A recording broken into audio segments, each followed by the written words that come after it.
नवी नाशिक अंबडच्या फडोळमळा परिसरात रात्रीच्या वेळी सोसाट्यांमध्ये वाहन चोरीचा प्रयत्न करणाऱ्या एका संशयित युवकाला नागरिकांनी रंगेहात पकडून अंबड पोलिसांच्या ताब्यात दिले। वाहन चोरीचा प्रयत्न करतानाची संपूर्ण घटना परिसरातील सीसीटीव्ही कॅमेऱ्यात कैद झाली आहे।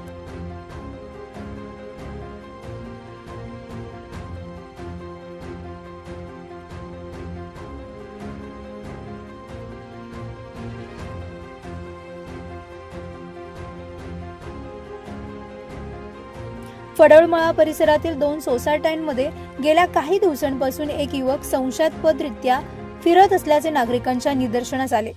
हा युवक सोसायटीच्या आवारात उभ्या असलेल्या वाहनांना चावी लावून ती सुरू करून चोरी करण्याचा प्रयत्न करीत असल्याचे सीसीटीव्ही फुटेजमधून समोर आले। युवकाच्या हालचाली संशयास्पद वाटल्याने नागरिकांनी सीसीटीव्हीच्या माध्यमातून त्याच्यावर लक्ष ठेवण्यास सुरुवात केली। दरम्यान पुन्हा वाहन चोरीचा प्रयत्न करताना नागरिकांनी त्याला पकडले। त्यानंतर घटनास्थळी मोठ्या संख्येने नागरिक जमा झाले। संतप्त नागरिकांनी त्याला मारहाण केल्यानंतर अंबड पोलिसांच्या ताब्यात दिले। या प्रकरणी पोलिसांनी कारवाई सुरू केली असून पुढील तपास करण्यात येतोय।